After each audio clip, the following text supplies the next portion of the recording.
자기가 장학금을 받고 좀 이렇게 위대한 인물이나 좀 잘난 인물에 대해서 보답을 하고 싶었는데 자기 그렇게 못 돼서 그 미안합니다라고 하니까 괜찮다. 사회는 원래 평범한 사람이 지탱하는 거다라고 쭉 이렇게 위로를 해주시더라고요.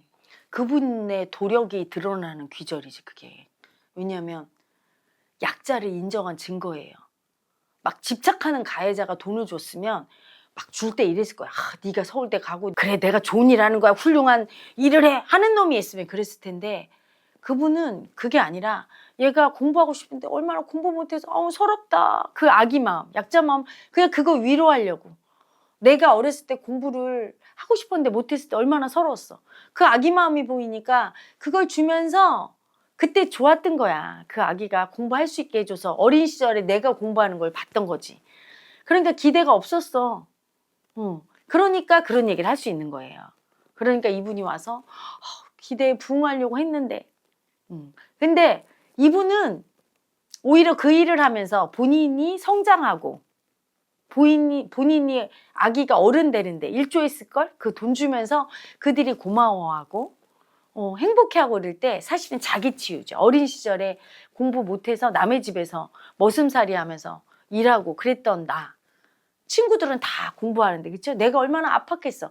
그 내 약자의 아픔을 다 버렸는데 밖에서 만났죠. 내 약자의 아픔을. 근데 내가 그 돈을 대주면서 그들이 행복해하고 공부 잘하고 막 대학 가는 걸 보면서 스스로 엄청 치유됐을 거예요. 내면의 아기가.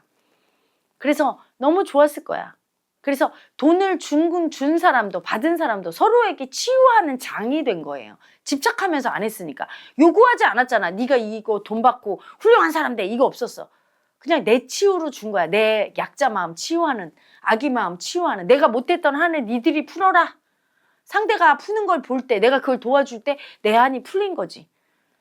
근데 그 의미를 이해를 못했던 거죠. 이분이 와서 얘기하니까 그렇게 보통 사람이 하는 거다. 이거는 이미 그 약자 마음을 다 인정하고 내가 그걸 할 때 집착이 하지 않았다는 걸 알고 있는 거죠. 저희 가까이에 진주가 있잖아요. 그래서 진주를 정말 자주 드나들고 뭐 이러는 도시였는데 그 영상에서 너무 아름답게 나오고 거기에 그 장학생들이 진주에 대한 사랑이나 그 선생님을 통해서 그곳을 되게 사랑해서 그런지 진주라는 도시가 그렇게 아름다웠나. 그 영화의 흐름 속에 마음이 담겨 있어요. 어떤 마음? 따뜻한 시선. 그 김장하 선생을 진심으로 존경하고 좋아하는 그 제자들과 그걸 기획한 사람이 이미 존경심을 갖고 기획했어. 그리고 되게 사랑받은 포근한 마음, 사랑 주는 마음, 그 아기 마음으로 기획을 했죠. 그러니까 그 전체적인 다큐멘터리가 건조할 수 있는데 포근해. 그리고 순간순간 이분이 나올 때마다 따뜻하고 편안한 에너지가 돌잖아요. 자기 아기 마음 인정해서 그 아기의 아픔을 인정해서 편안함이 도니까 그러니까 진주도 그렇게 느껴지는 거지. 진주를 볼 때 마음으로 보는 거예요. 그래서 우리가 화가 났을 때 진주를 보면 나가면 진주에 되는 일이 없고 이놈의 도시네 이러지. 근데 우리가 정말 사랑받고 되게 행복한 아기 마음으로 가면 진주는 따뜻한 곳이야 이렇게 다 마음으로 보죠. 그래서 그 마음으로 보니까 진주라는 도시도 따뜻하고 되게 행복했던 거예요. 김장하 선생님이 이렇게 도움을 받았던 분들이 또 이제 김장하 선생님의 정신을 이어받아서 바르게 살려고 노력하시고 또 사회에 준우는 사람을 또 되려고 노력을 하시고 부끄럽게 살지 않으려고 노력을 하시는 거 보니까 되게 선순환이 이루어지더라고요. 그래서 도와줄 때도 되게 행위자가 어떠냐에 따라서 이게 결과가 다르게 나타나는구나. 엄청 남을 도와주고 자선사업 한 사람이 많은데 그 사업한 애고가 적어야 세상에 선한 영향력을 끼쳐. 우리나라에 많을걸? 대기업 같은 데도 장학생 얼마나 많이 줘. 근데 그거로 감동받고 그게 사람들이 따뜻해지고 나도 저래야지 본받고 이렇게 되는 건 별개 문제예요. 하는 놈이 한다고 그러지. 하는 놈이 뭐야? 나 인정받고 사랑받으려고. 나 이렇게 한다는 걸 보여주려고 할 때는 그게 선순환이 안 돼요. 배우고 싶지가 않아. 별로 그게 존경스럽지 않아. 근데 행위자가 없어서 그걸 그냥 할 때, 어떤 나 사랑받고 인정받으려는 마음 없이 할 때, 그때는 굉장히 사람들을 배우게 하죠. 따라하게 하고 배우게 하는 그 힘이 그게 바로 어른인 거죠. 어른은 엄마 아빠 보고 애기들이 배우잖아요. 몸집이 어른 됐는데 마음의 어른이 안 되면 애기 마음이라 남들이 보고 저 사람 아우 수치스러워 이렇게 되거나 나 저 사람 싫어 이렇게 되거나 저 사람 따라하고 싶어 이 마음이 올라오게 하지 않거든요. 근데 어른이 되면 그때부터 좀 따라하고 싶어서 따라하게 되고 그래서 사람이 따르는 거야. 이렇게 에너지가 세지면 따르고 그게 선한 영향력을 끼쳐. 근데 자 보세요.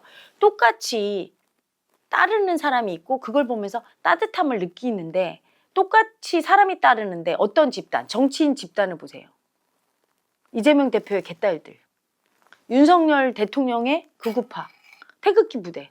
그걸 보면서 따라하고 싶다, 감동적이다, 행복을 느끼는 국민이 있나? 없잖아요. 행위자가 가해자인 거야. 집착하는 가해자.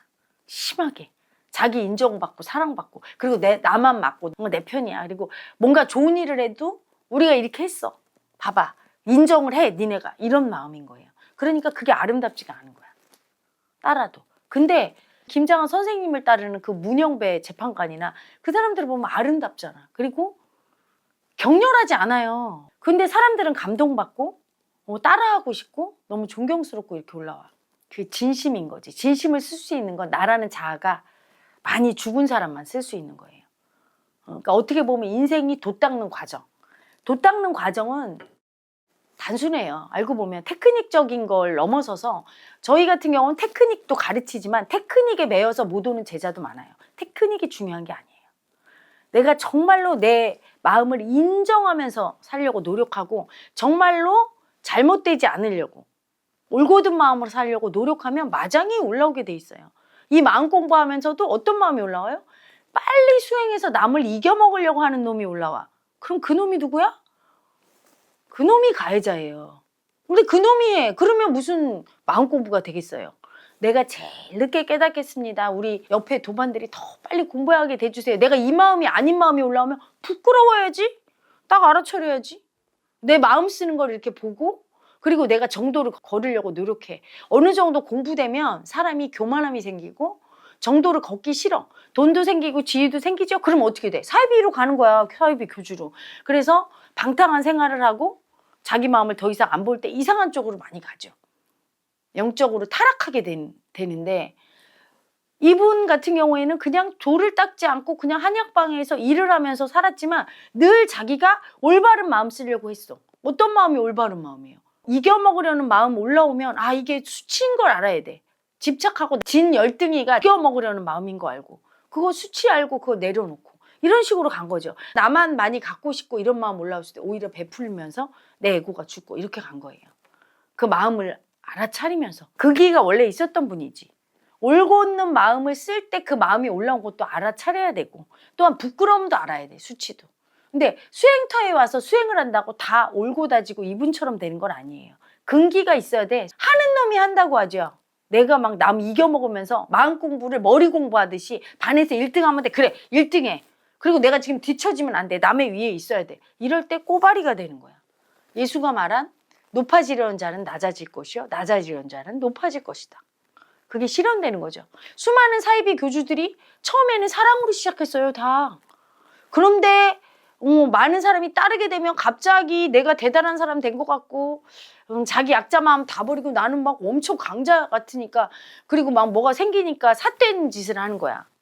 자기 본분을 망각하고 권력질을 하고 정치권에 줄을 대고 자기는 자기 마음 보고 자기가 해야 할 일 그것만 해야 되는데 단체의 목표가 세상에 좋은 일 하는 거잖아. 성향의 영향력. 그것만 올곧게 안 가게 돼요. 자꾸 돈 생기면 딴 데.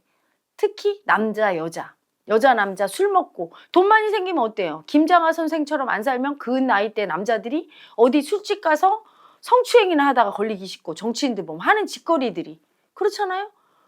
그리고 사람들이 따르면 자기 공명심으로 굉장히 우쭐거리고 갑질하기 쉽고 이런데 날마다 근신하려고 노력했어.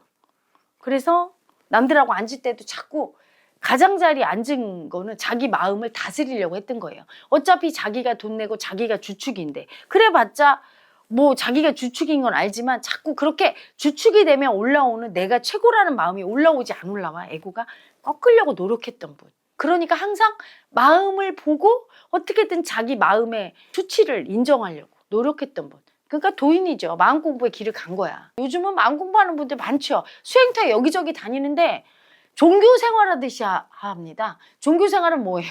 종교인도 순종이 미덕인데 가서 하나님한테 나 뭐 주세요. 이렇게 헌금 많이 할게요.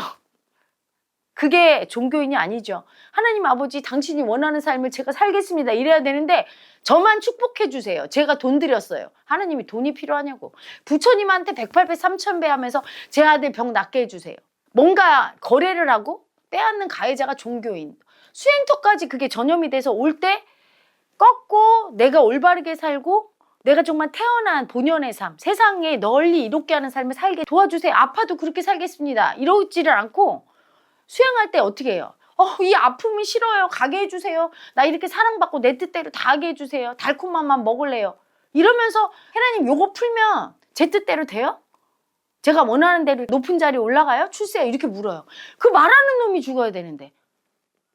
이게 근기인 거죠. 그렇죠? 그래서 자기 마음을 볼 때 그건 도인인데 이분은 도인의 길을 걸은 분이에요. 평생 도 닦은 분. 그래서 자기 마음을 보니까 이분이 돌아가시기 전에 깨달을 것 같고 마지막에 그 아기 마음만 남았어요. 아기를 수치 주는 가해자. 그 수치 주는 가해자 인정해서 깨달을 것 같고 돌아가시면 편안하게 본래로 가셔서 우리나라와 민족을 또 지켜주실 것 같고. 되게 감동받았던 장면 중에 하나가 그 제자들이 장학금을 받으러 올 때 뭔가 그들이 그 받을 수밖에 없는 그 약자가 그 자존감이 떨어지고 이런 거를 되게 배려하신 그 장면들이 나오더라고요. 그 용돈도 외로 되게 많이 줘서 그 옆 주변에 가난한 친구들한테 오히려 이 사람들이 강자 마음으로 뭘 더 사주면서 쓸 수 있는 막 그런 것도 경험하게 해주시고 그리고 절대 그 돈을 주면서 뭘 어떻게 해라는 말씀을 단 한 번도 그들이 뭔가 이렇게 위축될까봐 배려하신 것 같은 그 얘기를 듣고 마음을 알고 훌륭하신 분이다 좀. 거기서 이분이 도인이었다는 증거죠. 어떤 행위를 할 때 그 행위가 좋은 거냐, 옳은 거냐, 틀린 거냐 이것만 보는 사람은 에고예요. 어떤 마음으로 하는가. 그리고 상대의 마음도 이해해야 돼. 그냥 내가 너한테 돈 주는 건 좋은 일이고 그러니까 이 주는 행위에만 매몰되면 상대 마음을 안 보지. 이 사람이 약자의 아픔 안 느끼고 자존심 상하지 않고 받아들일 수 있을까 신경 안 쓰죠. 그러면 받아도 받은 게 아니야. 받는 사람 입장에서는. 오히려 더 치욕스럽고 잘못하면 또한 고맙지만 그 고마움이 뼛속까지 느껴지지 않고 또한 받을 때 치욕스러웠던 사람은 자기가 커서 똑같이 주는 일을 안 하려고 해요. 받을 때 행복했어야 돼. 사람은 본능적으로 이 몸이 남을 행복하게 하고 싶거든요. 근데 내가 장학금 받을 때 되게 행복했으면 나도 커서 줘야지 이러는데 받아서 감사는 했지만 치욕스러웠어. 내가 주고 돈 손해보고 그 사람에게 치욕감만 느껴줘. 난 안 줄래. 이렇게 되죠. 안 하게 돼 있어. 선순환이 안 되는 거야. 그 도인은 뭐냐면 상대 입장까지 이해를 하죠. 그러니까 이분은 받을 때 제자들이 되게 치욕스러울까 봐 그리고 막 그걸 궁상맞게 여유 있게 못 받을까 봐 넉넉하게 주고 편안하게 꼬치꼬치 깨물으면서 주지 않고 이렇게 딱 줬어요. 그러니까 받을 때 되게 행복하고 애기 마음이었던 거야. 부모한테 받을 때 애기가 무한한 부모의 사랑을 느끼고 그냥 받고 오히려 주세요 막 그러잖아. 애기들은 그 애기 마음이 채워졌기 때문에 자기들도 주고 싶고 누구한테 이 마음이 올라오는 거야. 받을 때 부끄러우면 절대로 자기는 주고 싶지 않아요. 선행하는 사람들이 그걸 알아야 돼. 주는 건 무조건 줬다고 자꾸 받으라고 주는 분들 중에는 되게 치욕스럽게 만드는 분들이 있거든. 주는 건 무조건 우월하고 좋은 거라고 하면서. 그건 마음을 모를 때. 그래서 본인들이 어떤 행위를 할 때 내 마음과 상대의 마음, 특히 상대의 마음을 이해를 하고 하는 거와 상대의 마음을 이해를 안 하고 그냥 내 행위가 좋은 거지 이렇게 머리로 그냥 마음을 인정 안 하고 할 때와 하늘과 땅 차이죠. 그래서 마음을 인정하고 그때 약자의 마음을 배려할 때 자기 속에 있었던 그 가난이 아파서 두려웠던 그 아기 마음이 많이 치유됐을 거야. 그 아기들의 마음을 통해서 자기 마음을 보니까 할 수 있었던 거예요. 내 마음을 안 보면 할 수가 없어. 내 마음을 보고 인정했기 때문에 그렇게 했고 에고가 엄청 죽은 거죠. 같이 일했던 선생님들 그 밑에 분들이 한결같이 말하는 게 그분한테 누가 안 되게 살려고 했었다. 그분을 보면 내가 너무 부끄러웠다. 인간이 좀 들을 수 있는 최고의 찬사. 찬사지. 뭐냐면 왜 그러냐면 사람은 공명이에요. 에너지장이라. 공명작용이 있어. 자기의 부끄러움, 영체말에서 얘기하는 수치, 존재의 수치, 약자의 치욕감, 그걸 늘 보는 삶을 살았다는 걸 의미하는 거예요. 늘 자기 수치를 봤어. 남이 칭찬할 때 수치 올라오면 그걸 버리지 않고 늘 이 존재의 수치를 느끼고, 남이 자기를 비난할 때 그 존재의 수치를 느끼고 계속 그랬거든. 그러니까 이 공명작용으로 옆에 있던 직원들이 전부 자기 수치를 느끼는 거야. 제가 그걸 보면서 제가 엄청 참회했어요. 내 제자들이 부끄러움을 못 느끼는 건 내가 이분만큼 내 수치를 안 보고 있는 거구나. 제가 사실은 그 어른 김장한을 3번을 봤어요. 제가 어떤 영화도 3번 보지 않아요. 다 한 번씩만 봐. 근데 그분은 그걸 보면서 제가 내가 이 수행하는 방법을 밝히고 가해자의 수치를 인정하고 이런 거는 잘하는데, 이분처럼 자기 스스로 자기의 수치를 날마다 인정하면서 자기 부끄러움 보는 힘이 약한가 보다. 그러니까 우리 제자들이 그걸 안 보고 고집 부리면서, 고집 부리는 제자 아기들이 아직까지 있잖아. 그걸 고집 부리는 제자들이 많은 거로 봐서 내가 고집이 세구나 싶어서 그걸 3번을 봤어요. 그러면서 굉장히 부끄러움을, 수치 인정 안 하려고 하는 그 고집, 그거 청산하고 제 존재의 수치 인정하고 이런 데 도움을 받았어요. 그러면서 그 부분이 참 존경스러웠지, 되게.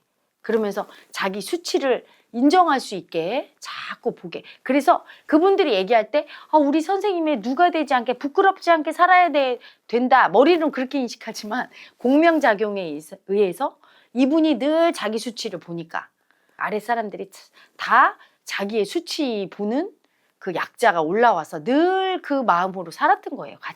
같이 도가 이렇게 된 거죠. 그래서 그런 생각도 해봐요. 친구가 물었대잖아, 김장하 선생한테. 너는 어떻게 하면 화를 안 내니? 그런데 대답을 안 하더라 이러죠. 그래서 저분이 어렸을 때 분명히 누구에겐가 마음 보는 거를 지도받지 않았을까. 자기 수치 보고. 조부께서 그 향교 유림에서 이렇게 공부하시는 분이었다고 하더라고요. 그러니까 향교 유림에서 공부하던 분이 조부였으면 분명히 무슨 어떤 자기 인간의 마음을 보는 어떤 그런, 특별히 수행법이라고는 안 해도 어떻게 해라, 네 마음가짐을 이렇게 늘 봐라, 이런 가르침을 받았을 거예요. 근데 조상 중에 닦은 사람이 많으니까 그렇게 가르침을 받아도 찰떡같이 알아듣고 보는 거지. 현대인은 지독하니까 저런 분 보고도 전화해서 욕하고 이런 분이 있잖아요. 그럴 정도로 고집 부리는 수치는 안 듣는 거지. 부끄러움이 안 올라올 정도로 센 고집들도 많고. 그런데 저분 같은 경우에는 되게 씨앗 자체가 마음을 많이 꺾고 조상 대대로 수행을 하고 자기 마음을 봤던 조상이 많은 거예요. 그러니까 저희 조상 같은 경우는 고집이 센 조상이야. 그러니까 수행터에 와서 저는 이렇게 죽어라고 이렇게 수행을 해야 되는 거고, 저분은 그냥 생활 속에서도 저 마음을 알아차려서 할아버지의 가르침으로 이렇게 간 거 아닌가.